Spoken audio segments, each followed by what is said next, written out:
Ya Hai, Allah, baru satu orang dan itu loh. gue doang. Kita masih menunggu. Ini kayaknya jam-jam segini lagi pada ngapain ya? Wah, udah ada nih satu yang join. Lagi pada ngapain nih jam-jam segini ya? Mungkin baru selesai WFH, Baru ada saya yang kerja, lagi baru selesai kerja, ada yang lagi nyiapin makan makan malam mungkin malam, ya. Gak apa-apa ya. menimang anak, Ya menimang anak. Nih kayak anak aku baru bangun. Tadi lagi anak-anak bobo, 3 menit sebelum live bangun. bangun. Harus Kita, dikondisikan dulu ya. ya benar, harus diamankan. Kita tunggu beberapa viewers lagi kali ya, biar semakin ramai. Wah, udah mulai bermunculan nih. Viewers baru, alhamdulillah. Sambil menunggu viewers baru yang join ke live kita hari ini, kita buka dulu kali ya. Iya. Assalamualaikum warahmatullahi wabarakatuh. Selamat sore semuanya teman-teman. Jumpa lagi di Bisa Basi, bincang santai bareng psikolog, bareng saya Laras atau yang biasa dipanggil Large. Dan hari ini kita kedatangan narasumber jauh-jauh dari Semarang loh, ibu-ibu. Oh, Ratih Andri nih, Bumil. hai. Hai. Ratih ini seorang psikolog klinis dewasa. Dulu dia waktu S1 kita bareng ya, Tih ya. Bareng. Mm-mm. Bareng. Terus habis itu sekarang sudah menjadi psikolog klinis dewasa dan founder dari Rekat Keligi. Psikologi. Boleh dong diceritain dulu, Ratih. Kayak sekarang kesibukannya lagi ngapain aja. Terus habis itu, ya itu aja sih. Kesibukan lagi ngapain aja. Halo semuanya. Hai. Kalau aku sekarang kesibukannya sih join di beberapa biro psikologi, khususnya yang memang fokus bisa untuk konseling online. Karena kan emang Mm-mm. aku pindah domisili nih, yang awalnya di Mm-mm. Jakarta, yang mungkin banyak menangani klien di Jakarta, tapi sekarang pindah ke Semarang. Jadi makanya memang Mm-mm. lebih banyaknya sih menangani yang konseling online. Terus Ya. karena pindah ke Semarang itu, akhirnya aku bikinlah rekat psikologi itu Iya. yang bisa disesuaikan dengan domisili aku sekarang di Mm-mm. Semarang gitu. Nah selain itu juga sekarang aku psikolog di PPT Seruni Kota Semarang. Mm-mm. Itu fokusnya adalah Mohon maaf, mohon ada maaf. Nara Iya, ada Naran di sebelah nih lagi gambar. Terus PPT yang Seruni fokus itu apa, Kak?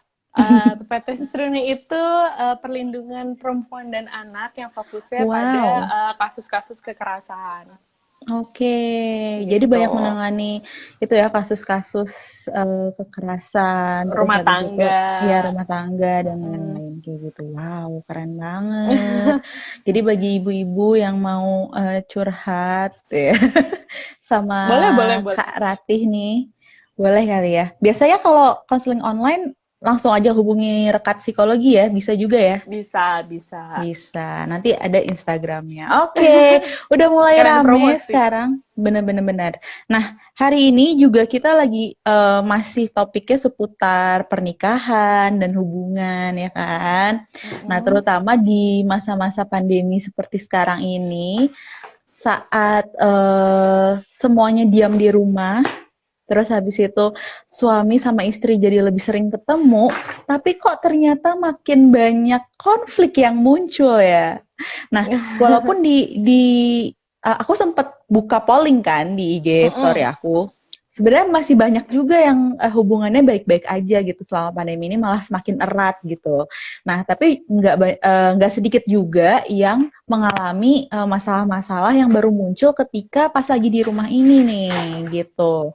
Nah, jadi kira-kira kita mau bahas tentang itu nih hari ini dengan judul 24/7 Keep the Sparks On. Jadi gimana caranya memperkuat hubungan selama kita berada di rumah aja 24 jam 7 hari. Nah, kira-kira udah pada nggak sabar nggak sih? Nah, nanti kalau ada yang mau nanya, bisa langsung nanya di komen aja atau ketik di question card yang ada fitur question card sekarang di live di bawah sana. Oke, jadi kita mulai aja kali ya, Tih ya.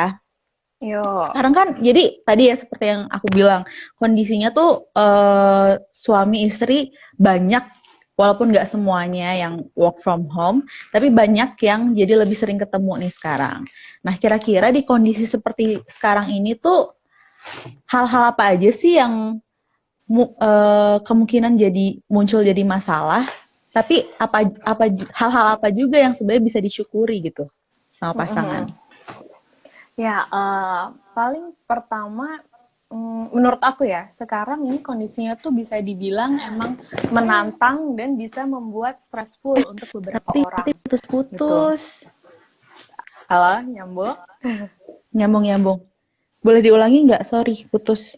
Iya. Menurut aku sekarang itu memang bisa dibilang keadaan lingkungan itu menantang dan emang bisa menjadi stressful gitu untuk beberapa orang. Benar. Ya, kenapa begitu? Karena yang pertama emang keadaan lingkungan yang lagi seperti ini, lagi pandemi seperti ini. Dengan kita juga sering terpapar informasi mengenai pandemi itu juga biasanya bisa untuk beberapa orang membuat jadi merasa khawatir, cemas gitu dengan keadaan dirinya dia, keadaan orang-orang terkasihnya dia gitu, lingkungannya gitu. Dan itu kan sesuatu yang nggak bisa dikontrol sama dia. Benar. Nah, kenapa itu jadi sesuatu yang bisa stressful bagi dia gitu. Ada keterbatasan mobilisasi juga nih sekarang. Belum lagi belum lagi juga ada masalah finansial nih, maksudnya benar. Ada beberapa keluarga mungkin yang berpenghasilannya tidak tetap ya, itu jadi terpengaruh juga nih sama keadaan pandemi seperti ini gitu. Ditambah lagi juga harga barang yang bisa lebih mahal gitu dibanding sebelumnya. Kebutuhannya juga jadi lebih meningkat, terus harganya juga makin mahal. Iya betul. Jadi emang ada faktor-faktor ini yang untuk beberapa orang itu bisa menjadi stressful gitu. Makanya aku bilang keadaan lingkungan sekarang ini adalah keadaan yang menantang bagi setiap individu. Gitu. Nah, selain ada keadaan lingkungan yang seperti itu, ditambah lagi sekarang ada perubahan rutinitas. Ya, betul. Yang kayak tadi Largi udah bilang nih sebelumnya, ada yang tadinya bekerja jadi work from home gitu, dia di rumah aja gitu, entah itu suaminya aja atau suami dan istri itu jadi bekerja di rumah gitu. Nah tentunya kan itu jadi merubah kebiasaan ya, maksudnya dari mungkin sederhana dari bangunnya gitu, terus buat yang ibu-ibu jadi harus jadi lebih sering masak gitu. Betul. Masaknya juga 3 kali sehari ditambah snacknya mungkin. Iya. Gitu. Merasakan banget kayaknya. Relatable. Ya. Bener-bener. Yang biasanya cuma masakin buat diri sendiri dan anak, jadi harus nambah juga buat suami. Terus? Jadinya kan kebiasaannya tuh, maksudnya kegiatannya jadi bertambah gitu di luar kebiasaan yang sebelumnya. Ditambah lagi mungkin juga ada rasa jenuh karena jadi di sini-sini aja gitu, di rumah-rumah aja. Kalau yang dulu mungkin kalau ke kantor lunch bisa kemana gitu. Nara. Iya. Terus misalnya ada hiburan lah dulu, misalnya ke kantor kan bisa lunch keluar gitu, ada perjalanan juga gitu. Yang sekarang benar-benar yang di rumah aja, nggak kemana-mana gitu, mobilitas sangat terbatas. Gitu, itu juga jadi mempengaruhi kegiatan-kegiatan itu gitu. Nah, dan yang topik kita sekarang adalah makin sering dengan pasangan, itu juga kadang memberikan semangat banget Largi. Bisa memberikan juga sih. Jadi bisa gimana? Ya kan Kak, intinya dengan adanya keadaan itu kan bisa jadi membuat kita lebih sering nih sama pasangan. Iya, gitu. Yang terus. Sering kali ketemu terus, bisa dibilang bahkan 24 jam jadinya ketemunya. Gitu. Nah, mungkin selama 24 jam ini kita jadi 24 jam itu lama banget ya. Biasanya mungkin kita nggak pernah nih 24 jam sama pasangan gitu, karena ada waktu dia kerja keluar atau ketemu sama teman-teman juga. Nah sekarang jadi mau nggak mau 24 jam sama pasangan. Iya, betul. Gitu. Nah di situ kan jadi bisa ketahuan nih ada kebiasaan-kebiasaan ternyata yang baru kita tahu juga dari pasangan gitu. Apalagi kalau misalnya pasangan baru ya, yang emang lagi saling mengenal lebih dalam gitu. Jadi ketemu kebiasaan-kebiasaan dari pasangan, terus yang kadang jadi ngerasa, loh kok dia begini sih? Kok dia begini sih? Gitu. Nah jadinya ada pertentangan lah di situ antara dia dengan si pasangan ini. Belum lagi dengan adanya rasa bosan itu juga. Kayak jadi yang sering berdebat sama pasangan, misalnya apa ya, masalah pekerjaan juga misalnya. Iya, kayak ini sih yang paling sering tuh biasanya ibu-ibu berharap suaminya ada di rumah, itu bisa bantu pekerjaan rumah. Tapi nyatanya ya di depan tetap harus kerja gitu kan. Ya nggak salah juga sih, suaminya emang harus kerja di rumah. Cuman kadang-kadang ibu-ibu tuh jadinya berdebatnya bantuin dong, tapi ternyata ya gitu tetap harus kerja. Mengasumsikan bahwa suaminya ada di rumah yang seharusnya bisa membantu, padahal sebenarnya ada kewajiban lainnya yang harus dilakukan oleh suaminya. Iya betul. Nah emang itu keadaan-keadaan kayak gitu yang apa ya, seringkali bisa menimbulkan konflik di masa WFH ini gitu, dimana suami dan istri ini ada di rumah dua-duanya gitu. Belum lagi mungkin juga jadi ngerasa nggak leluasa ya, maksudnya kadang kan orang juga butuh, misalnya si istri butuh me time juga gitu. Gitu, tapi sekarang jadi harus ketemu pasangannya terus gitu. Itu juga bisa menimbulkan konflik-konflik tersendiri. Betul banget. Nah, tapi selain konflik itu tentunya juga ada hal-hal yang bisa disyukuri juga kan di tengah kondisi seperti ini. Kira-kira kalau dari sudut pandang lo sebagai psikolog, ada nggak sih, apa sih hal-hal yang sebenarnya bisa disyukuri dari kondisi seperti ini dan harus bertemu dengan pasangan terus? Sebenarnya kalau masalah bersyukur ini tergantung dari perspektif masing-masing individu ya, gitu. Bagaimana dia memandang keadaan sekarang gitu. Karena kalau gue sendiri sebenarnya apa ya, selalu berprinsip bahwa setiap kejadian tuh pasti akan ada hal positifnya yang bisa disyukuri gitu. Bahkan di saat pandemi seperti ini gitu, kita bisa bersyukur dari hal-hal yang sangat sederhana gitu. Misalnya kalau dari diri sendiri ya, atas diberinya kesehatan gitu, adanya rasa sehat sekarang gitu. Mengingat di luar sana ternyata banyak loh yang struggling dengan kesehatannya seperti itu. Terus mungkin keadaan finansial juga yang baik gitu, lebih baik dibandingkan yang orang masih lain. Bisa makan gitu kan, masih bisa mencukupi kebutuhan sehari-hari. Terus juga bisa menghabiskan waktu dengan pasangan, itu juga sebenarnya perlu disyukuri loh. Iya, benar banget. Beda kalau misalnya apa sih, yang LDR-an gitu misalnya. Nah, buat mereka waktu dengan pasangan tuh sangat berharga gitu. Dan mereka akhirnya di saat bisa bersama dengan pasangan, ya mereka benar-benar akan memanfaatkan atau menghargai waktu itu gitu dengan sangat baik gitu. Nah jadi makanya dengan keadaan sekarang di mana ada WFH, jadi lebih sering ketemu dengan pasangan, walaupun memang di dalamnya mungkin akan ada konflik-konflik tersendiri, tapi keberadaan kita bersama pasangan itu juga sesuatu yang perlu disyukuri. Ini ada yang langsung relate kayaknya nih. Ya, saya katanya. Iya, betul.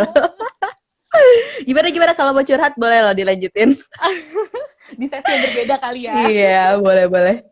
Nah, tapi tadi ngomong-ngomong soal LDR atau LDM nih, kayak LDM. Ada nih, aku sempat ada yang cerita nih, dia LDM, tapi pas suaminya di rumah dan maksudnya setelah suaminya WFH dan di rumah terus, malah jadi muncul, jadi masalahnya jadi lebih banyak daripada waktu mereka terpaut jarak gitu. Nah, itu juga balik lagi ke tadi ya, kayak jadi kebiasaan yang sebelumnya nggak kita lihat juga jadinya baru kelihatan pas terus menerus ada di rumah gitu ya. Karena memang pada dasarnya perbedaan itu hal yang sangat wajar terjadi dalam hubungan gitu.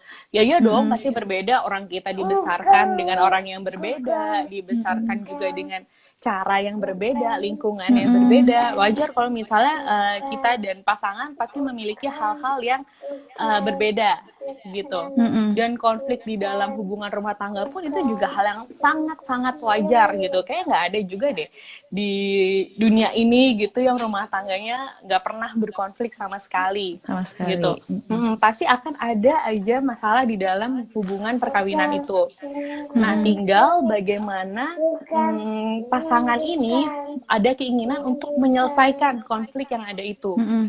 Gitu, dan tetap mempertahankan hubungannya. Sebenarnya kan itu kunci dari perkawinan. Nah, jadi kira-kira apa aja nih hal-hal yang bisa dilakukan? Iya, sorry ya, ini sambil ngangon Nara nih. Nih, hal-hal apa aja sih sebenarnya yang bisa dilakukan untuk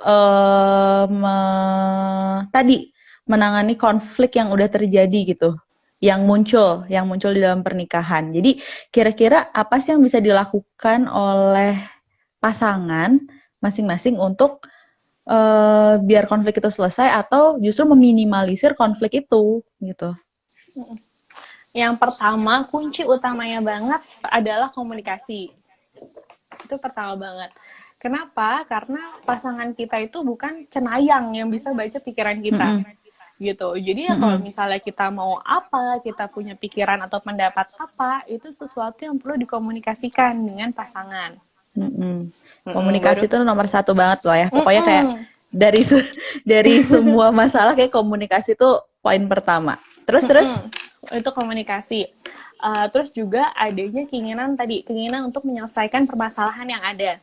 Gitu. Jadi kalau memang ada permasalahan yang mengganjal dan pengen banget nih dibahas dan diselesaikan, ya monggo silakan dibicarakan, balik lagi ke komunikasi tadi untuk diselesaikan. Jangan sampai permasalahan ini disimpan terus sendiri-sendiri aja gitu, nyampe akhirnya kan lama-lama numpuk ya. Dan takutnya nanti malah bisa memuncak keluar dengan cara yang tidak dengan baik gitu. Jadi kalau memang ada masalah, lebih baik dikomunikasikan dan berusaha untuk mencari solusi dari permasalahan tersebut. Gitu. Jadi perlu juga nih mengesampingkan ego masing-masing gitu. Karena perdebatan di dalam perkawinan itu bukan tentang siapa yang menang, siapa yang kalah lagi. Nah, itu kadang-kadang tuh masih suka ada yang pengen menang aja gitu kan. Pengen gak mau minta maaf duluan gitu kan. Nah, itu sering banget tuh. Padahal mungkin kalau dengan maaf aja masalah selesai gitu ya. Iya, bisa jadi. Iya. Tapi sebenarnya waktu yang tepat untuk menyelesaikan konflik itu berarti setelah egonya masing-masing udah turun atau kayak saat ada masalah saat itu juga diselesaikan? Tergantung keadaan masing-masing ya, seperti apa. Kalau dari aku sih menyarankan kalau memang di saat pertengkaran itu terjadi emang masih sangat emosional, masing-masing memiliki ego yang sangat besar gitu, akan lebih baik kalau mereka mengambil waktu sendiri-sendiri dulu gitu. Jadi tidak langsung mendebatkan permasalahan itu. Karena kalau misalnya lagi sama-sama tinggi egonya, terus ngobrol, walaupun emang tujuannya berusaha menyelesaikan, tapi bisa jadi masalah itu tidak selesai gitu, malah justru makin parah keadaannya. Gitu. Beda kalau misalnya dua-duanya udah sama-sama lebih tenang nih. Jadinya kan tujuannya untuk menyelesaikan masalah, benar-benar menyelesaikan masalah, diskusi, membahas ini harusnya gimana gitu, ke depannya lebih baiknya seperti apa gitu, dan ujung-ujungnya mungkin dengan minta maaf. Ada yang minta maaf atau dua-duanya mungkin yang harus minta maaf juga. Jadi mungkin kalau di situasi seperti sekarang kayak ketemu terus-terusan di rumah, terus habis itu berkonflik gitu ya, kayak berantem misalnya gara-gara urusan rumah gitu, pekerjaan rumah. Kamu nih nggak bantuin, ya mau nggak mau kan ada di rumah yang sama, berarti lebih baik ini dulu ya, sendiri-sendiri dulu, misalnya di satu ruangan yang berbeda, tenangin dulu, baru diobrolin. Ya udah, nanti kedepannya gimana nih, biar pekerjaan rumah sama-sama bisa dibagi-bagi tugasnya gitu kali ya. Jadi menenangkan diri dulu. Jadi sebelum kayak ada piring yang pecah ya Bu Ibu ya. Lebih baik waktu untuk sendiri itu penting juga gitu. Jadi nggak melulu harus diselesaikan saat itu juga, walaupun terus-menerus ketemu di rumah, tapi minimal ya udah tenangin dulu, ada ruangan buat menyendiri dulu, atau kayak ngapain dulu, kalau ibu-ibu masak dulu mungkin, atau ngelakuin mandi dulu gitu kan, siapa tahu lupa mandi. Kalau misalnya ibu-ibu yang punya bayi tuh suka lupa mandi kayak aku dulu. Oh Nah, gitu. iya gitu. Jadi itu juga sebenarnya bisa jadi salah satu cara buat nenangin diri dulu gitu, ya kan? Betul Nah, betul. selanjutnya nih kayak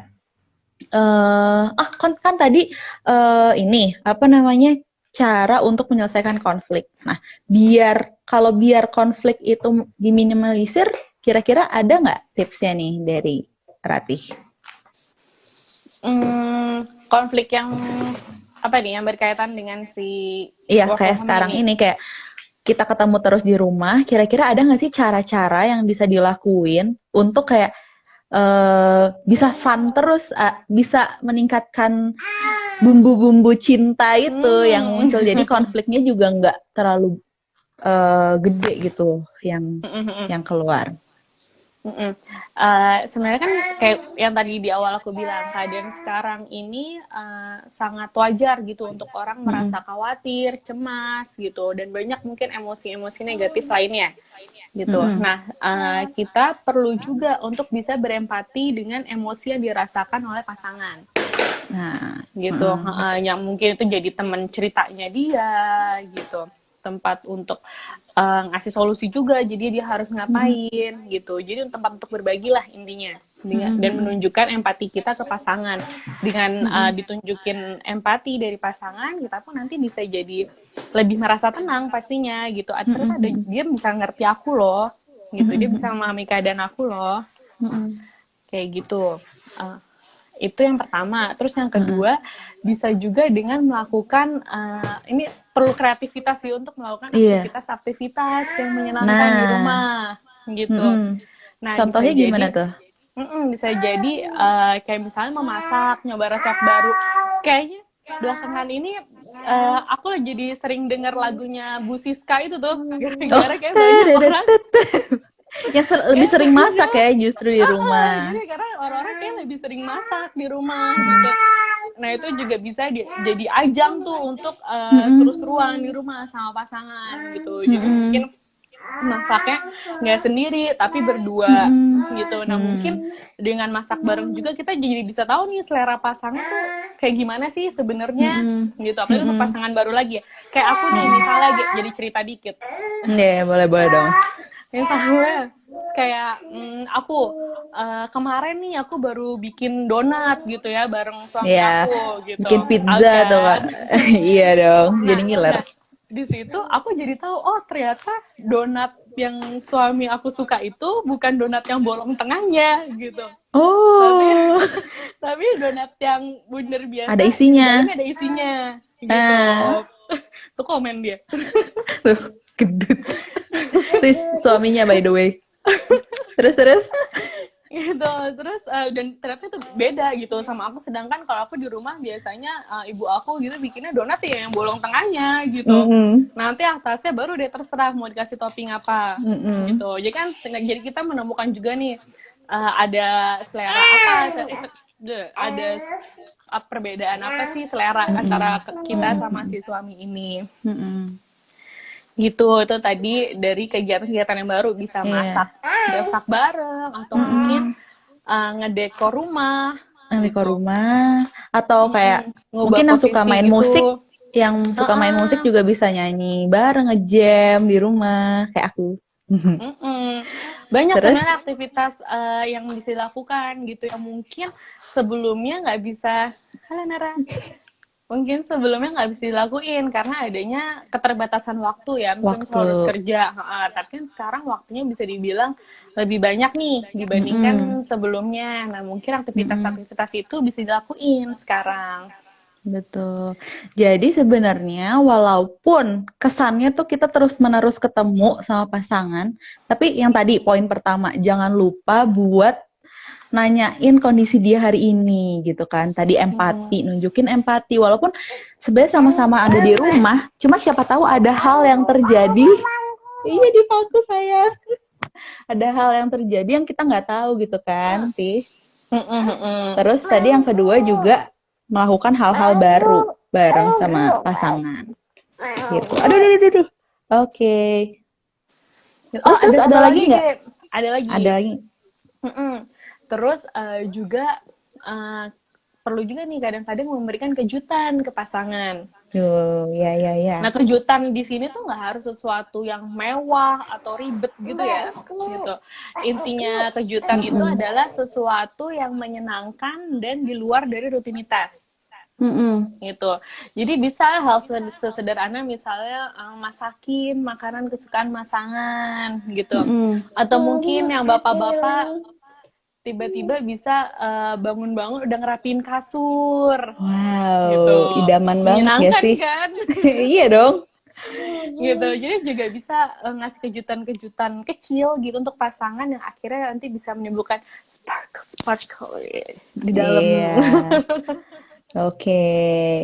Itu kayaknya sebenarnya yang dibutuhkan sama istri itu sebenarnya nggak atau dibutuhkan sama pasangan nggak cuma istri doang sih ya. Sebenarnya suami juga butuh. Itu hal-hal kecil yang sebenarnya nggak perlu effort yang besar, tapi berarti gitu ya, bantuan yang berarti gitu. Oke. Betul sekali. Oke. Coba nih ya. Kira-kira ada yang mau nanya dulu nggak nih? Kalau yang mau nanya boleh loh langsung tulis di kolom komen di bawah. Nih, coba aku cek dulu. Ada nggak sih? Oh iya.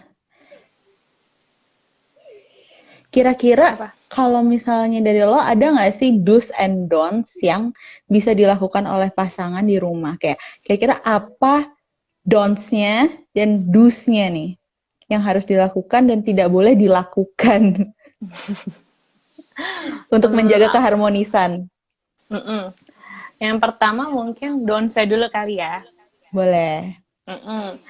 Yang pertama itu tadi merasa bahwa pasangan ini cenayang yang bisa baca pikiran kita. Nah, ya itu kayak karena emang pada dasarnya nggak bisa gitu. Mau mungkin pacaran udah lama, udah merasa saling mengenal, saling memahami, tetap dia nggak bisa sepenuhnya memahami pikiran kita kalau kita nggak ngomong. Jadi sesuatu itu perlu disampaikan. Terus menyalurkan emosi negatif ke pasangan. Kan di keadaan kayak sekarang ini wajar ya kita ngerasa bosan gitu dengan kegiatan yang di sini-sini aja, atau stres juga dengan berita-berita itu gitu terkait pandemi ini gitu, dengan keadaan finansial juga misalnya gitu. Nah, jangan sampai kita menyalurkan emosi negatif ini ke pasangan gitu. Misalnya jadi marah-marah ke pasangan, padahal jadi dia nggak tahu apa-apa, nyalahin juga gitu. Padahal kan itu sebenarnya bukan salah si pasangan ini gitu, tapi ya memang keadaannya aja sekarang ya lagi seperti ini. Terus, tadi yang nanya cenayang itu macam dukun macam gitu. Dukun baca pikiran Bun. Jadi tadi poinnya adalah jangan sampai kita menganggap pasangan bisa baca pikiran kita gitu ya. Jadi harus dikomunikasikan gitu. Konteksnya gitu Bun. Terus juga apa ya? Jangan sampai masalah yang ada gitu atau misalnya ada hal-hal yang mengganjal di pikiran ini didimin aja gitu. Itu perlu perlu disampaikan kalau misalnya ada sesuatu yang mengganjal atau adalah sesuatu yang perlu didiskusikan. Kenapa itu penting? Karena itu juga bisa jadi cara kita untuk belajar. Gitu. Jadi kita akan berusaha untuk tidak mengulangi kesalahan itu dan jadi kita tahu nih mana yang menurut pasangan kita salah gitu. Jadi pasti kita akan berusaha untuk memperbaiki keadaan itu. Ini sebelum kita lanjut ke do's-nya, Ini ada yang nanya, udah saling Mm-mm. empati dan simpati, tapi lebih sensitif. Gimana ya? Maksudnya Lebih. Mm-mm. mungkin udah saling mencoba memahami satu sama lain, tapi malah jadi lebih sensitif, jadi mungkin bikin sedih atau gitu gitu ya Bun ya? Atau gimana Sensitif Bun? maksudnya Boleh gimana ya? diperjelas Sensitifnya gimana ya maksudnya pertanyaannya? ya? Sensitifnya gimana nih? Kalau yang aku tangkap sih itu tadi kayak sebenarnya udah mencoba memahami posisi pasangan, tapi malah jadi lebih terenyuh atau lebih sedih, jadi lebih marah atau gimana nih sensitif ya Bun? Bunda Rainit Haji.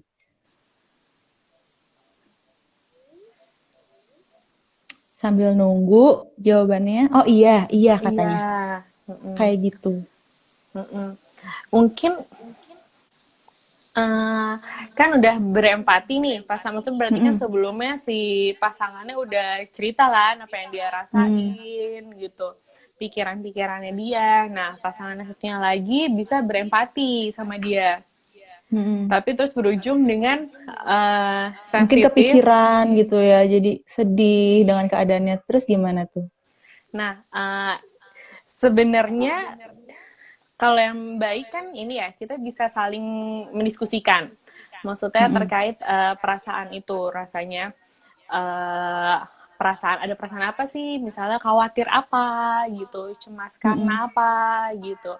Tapi mungkin emang kalau udah apa ya terlalu dalam, mungkin jadinya tadi terbawa juga Mm-mm. sama emosi yang dirasain. Nah, kalau emang udah seperti itu, ya udah, nggak apa-apa sih sebenarnya sampai hal kayak gitu terjadi. Karena kan Mm-mm. emang karena mungkin saking dekatnya, jadi agak sulit untuk memisahkan apa yang dia rasain sama apa yang kita rasain. Iya. Jadi ya udah anggaplah kita jadi ngerasa punya temen gitu. Mm-mm. Untuk Jadi justru bisa berbagi ya. bisa berbagi emosi, tapi memang juga harus Mm. tahu batasannya. Maksudnya misalnya mau jadinya ujung-ujung sama-sama nangis, nangisnya sampai kapan gitu. Terus Mm-mm. dari situ ada solusinya nggak? Tetap dia harus cari solusinya. Mm-mm. Mau gimana? Jadi walaupun sama-sama sedih, tapi ujung-ujungnya ya udah yuk kita cari solusinya Mm-mm, sama-sama mm-mm. gitu. Nah kan kadang jadi Mm-mm. ngerasa nggak sendiri gitu ya. Kalau misalnya Iya. sampai pasangan juga bisa merasakan apa yang kita rasain gitu. Mm-mm. Nah, oke. Terus lanjut nih. Iya, Nara. Lanjut nih ada yang nanya lagi nih. Mm-mm. Dari Bunda Ulfi Saniyah, apakah solusi menghadapi pasangan yang cuek dengan selalu mengalah? Mungkin karena pasangannya cuek, jadinya kita sebagai istrinya jadi selalu ngalah terus karena ya udah deh, ini kok terlalu cuek ya, gitu.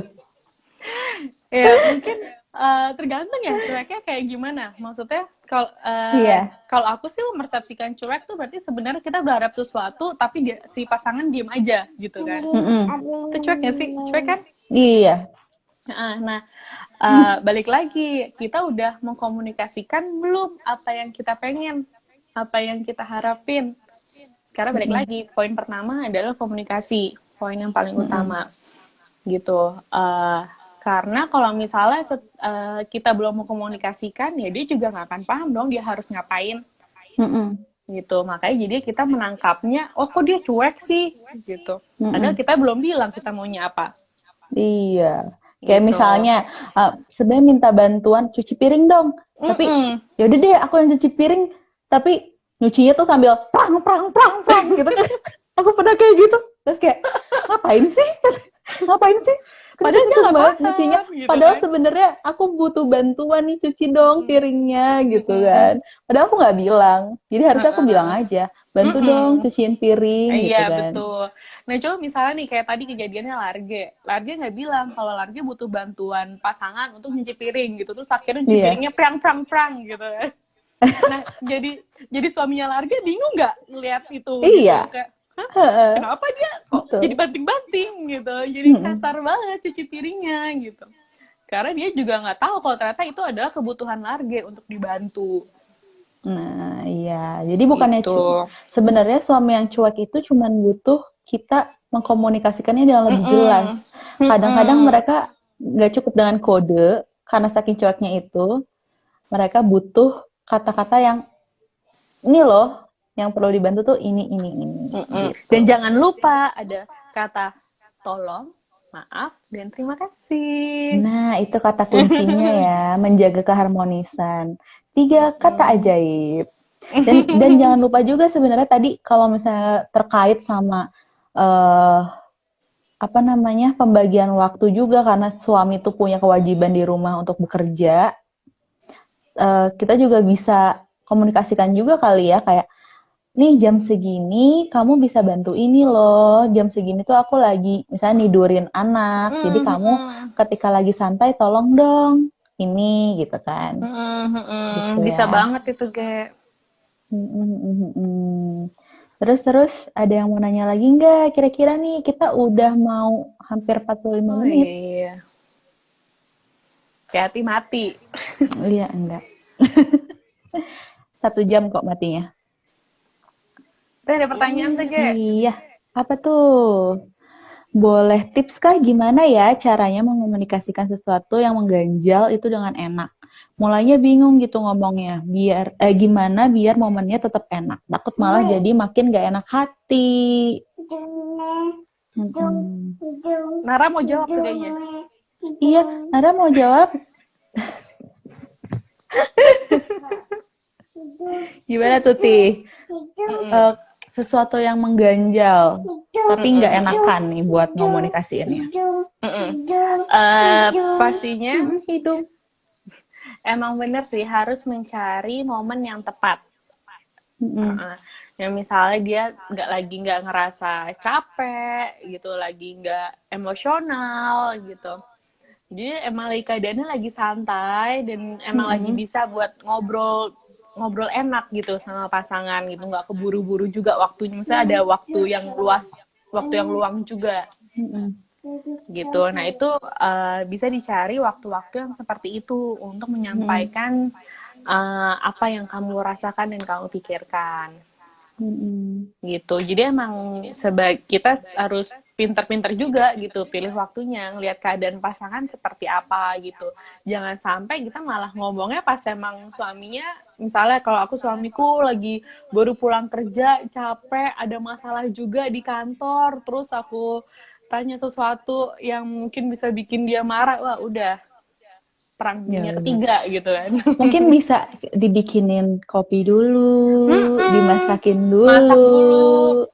Betul. Terus Kita habis juga itu, harus pintar-pintar bikin suasananya itu lebih enak gitu.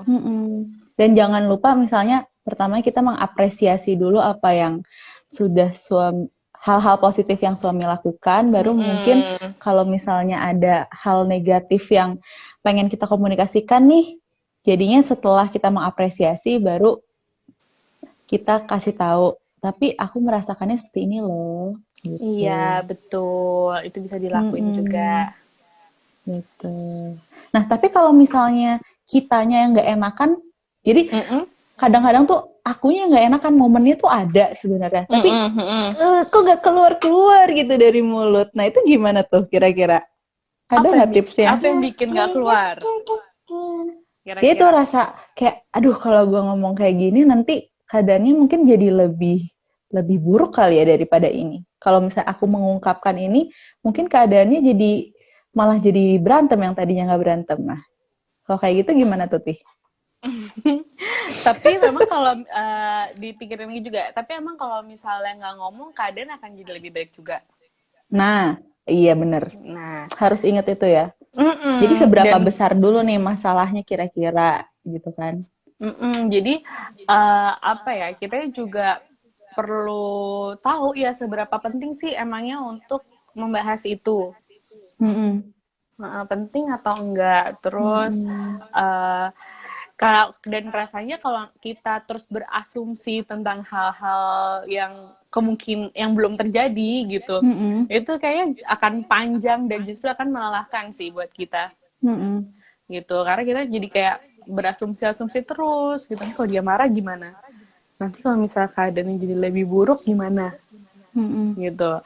Padahal mungkin faktanya nggak sebegitunya gitu. Bisa jadi yang kalau misalnya kita omongin pasangan bisa menerima gitu, malah bisa memberikan solusi yang baik gitu. Oke, jadi ya dicoba dulu aja untuk mengkomunikasikan itu. Karena kita nggak akan pernah tahu ya apa yang akan terjadi setelahnya. Kalaupun sesuatu yang, kalaupun muncul konflik pada akhirnya, ya kita akan sama-sama selesaikan itu sama-sama Ya, gitu ya. betul. Oke, thank you Rati. Makasih buat Bunda Imanina Ya, Nurin nanya-nanya. sudah bertanya. Nah, ini juga dari Bunda Risha nih. Halo Bunda Risha. Kalau menghadapi suami yang suka marah-marah gimana, Kak? Ini udah bersuami belum, by the way? Suaminya siapa, Bu? Oh, mungkin ini temannya kali ya, bertanya atas nama Titipan teman. pertanyaan. Ya, titipan pertanyaan. Kalau suami yang suka marah-marah gimana? Apalagi di rumah terus, ketemu terus, marah terus aja. Ya, mungkin kita perlu tahu dulu juga kali ya, marah-marahnya itu karena apa. Gitu. Bisa jadi karena bosan tadi, misalnya karena bosan di rumah ngapa-ngapain gitu.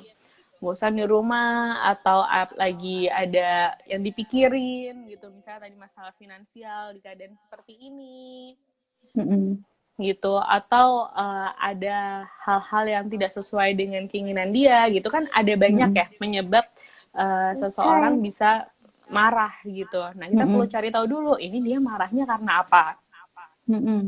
Jadi kalau misalnya kita cari tahu cara gimana, pasti kita butuh komunikasi lagi-lagi itu poinnya. Kita perlu nanya ke dia, kenapa dia marah-marah? Gitu, apa yang bikin marah? Gitu. Nah, nanti kalau misalnya kita udah tahu penyebab dia marah, kita bisa tuh ngasih solusi atau sama-sama mencari solusi dari apa yang trigger dia marah itu. Gitu. Bisa jadi emang dia marah karena salah kita. Gitu. Maksudnya ada kesalahan yang kita lakuin dan dia nggak bisa terima itu gitu. Nah, kita jadi bisa refleksi diri juga gitu. Oh, berarti apa yang aku lakuin itu nggak bikin dia nyaman ya. Gitu, ternyata dia nggak suka ya sama itu. Oh ya udah, kalau gitu aku harus memperbaiki itu gitu kan, itu jadi bahan refleksi juga gitu untuk memperbaiki diri gitu. Tapi kadang juga ada kondisi yang emang sifatnya temperamental aja gitu pasangannya. Nah, itu gimana tuh? Ya, kita kalau kondisi gitu. Perlu bisa menenangkan sih, maksudnya jangan sampai, kalau misalnya udah tahu ya karena keadaan temperamental itu ya mungkin ya tadi ya lagi emosi karena keadaan yang kayak gini aja gitu misalnya. Nah, kita perlu bisa menenangkan dia juga nih. Tadi dengan hal melakukan atau memberikan sesuatu yang memang menyenangkan buat dia, misalnya tadi bikinin kopi dulu gitu, baru nanti setelah itu diajak ngomong baik-baik gitu. Apa yang bikin dia kayak gitu, terus dia berharapnya seperti apa gitu. Jadi mungkin kalau misalnya yang satunya lagi meledak-ledak, yang satunya juga harus mencoba dingin ya, walaupun dalam hati rasanya pengen, iya, kita juga apa nih ngajak ribut. Tiba-tiba, kalau tiba-tiba pasangan kita marah-marah tanpa sebab kan kita juga bingung ya, maksudnya. Iya. Salah gue apa? Kenapa lu marah-marah ke gue gitu kan? Iya. Nah, tapi itulah. Kita harus bisa mengontrol ego nih di sini sepertinya. Iya. Karena kalau dua-duanya sama-sama meledak ya, nggak tahu nanti ujungnya gimana gitu. Maksudnya masih akan panjang perdebatannya itu gitu. Iya, benar-benar. Nah, itulah pentingnya mengetahui karakteristik pasangan sebelum menikah ya. Nanti jadi panjang nih. Tapi ya itulah. Tapi kalau ya, kita udah terlanjur, itu pesan untuk Bunda Risha ya. Iya, untuk Bunda Risha. Pentingnya untuk mengetahui karakteristik pasangan sebelum akhirnya menikah, menentukan pilihan untuk menikah. Nah, karena tapi kalau misalnya udah terjebak dengan situasi yang seperti itu ya, mau nggak mau kitanya juga harus bisa ini ya, jadi penyeimbangnya untuk untuk pasangan yang temperamental. Oke. Wow, sudah 45 menit nih, Kak Oh, nggak Rati. kerasa ya. Wow. Sebelum takutnya sampai sejam nggak kelar-kelar, kira-kira ada ini dong. Aduh, sorry. Boleh dong, kalau misalnya udah nggak ada yang mau nanya lagi, ada nggak yang mau nanya lagi? Kalau nggak mungkin closing statement dari Ratih.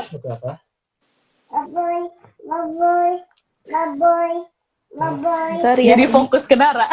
Iya, Nara suaranya kencang banget, sorry.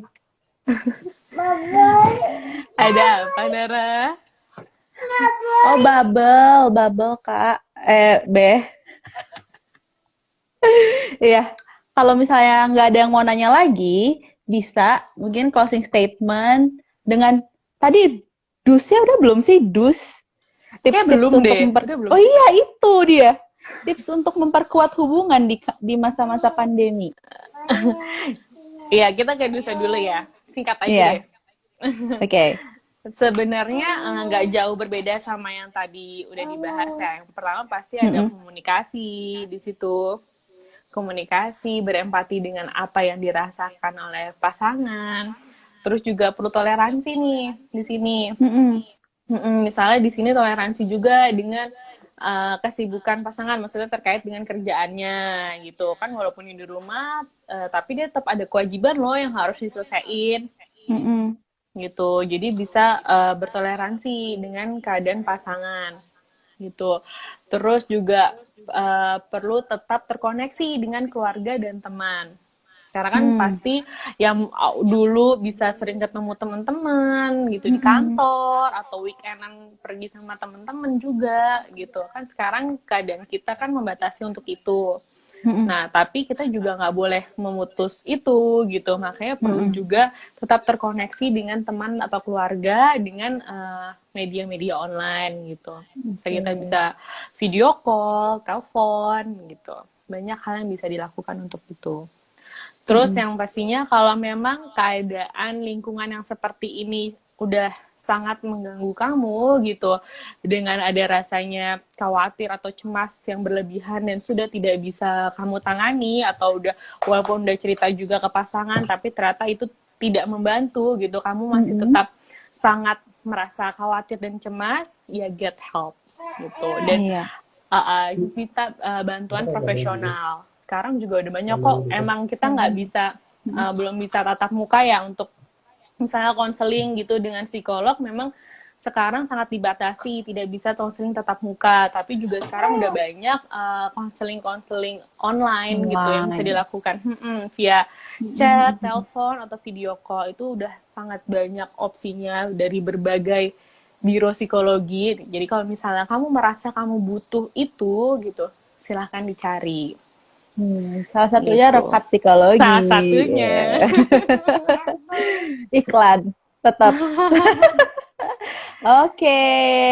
Gitu. Wow, gak kerasa udah hampir 1 jam juga nih kita ngobrol-ngobrol sama Rati hari ini. Kalau misalnya masih ada yang mau nanya, sebenarnya masih ada waktu. Cuman kalau misalnya udah nggak mau nanya, mungkin kita tutup aja kali ya sesi kali ini. Sebelumnya aku rangkum dulu nih. Dari tadi kita udah ngobrol apa aja. Kita ngobrol tentang gimana kalau misalnya pasangan suami istri yang tadinya bekerja satunya, terus sekarang dengan kondisi pandemi seperti ini harus terus-menerus di rumah. Tadi sebenarnya keynote-nya pertama komunikasi sih. Tetap jalankan komunikasi di rumah. Jadi walaupun kita sering ketemu tatap muka setiap hari, kalau nggak ngobrol, ya konflik itu akan mungkin terjadi. Tapi kalau kita ngobrol dan memberikan empati sama pasangan kita, itu akan meminimalisir konflik yang terjadi. Dan jangan lupa lakukan aktivitas-aktivitas yang nggak biasa dilakukan ya. Kayak tadi, terus habis memberikan kejutan, terus misalnya bisa lakuin hal-hal yang sebelumnya nggak bisa dilakuin pas lagi kerja, terus sekarang di rumah bareng kayak masak, terus habis itu ngobrol-ngobrol heart to heart, atau misalnya bermusik sama-sama, melakukan hal hobi-hobi yang disenangi sama pasangan kayak gitu. Oke deh. Kalau gitu terima kasih banyak Kak Rati. Sama-sama Large. Sehat-sehat ya. Ibu hamil loh ini. Sehat-sehat. Salam buat suami. Salam Semoga buat lancar Nara dan pekerjaannya. Iya. Terima kasih juga buat yang udah nonton. Ini sesi terakhir. Dan yang udah nanti nanya, makasih banyak. Insya Allah. Oke, kalau gitu sampai jumpa. Wassalamualaikum warahmatullahi wabarakatuh. Dah.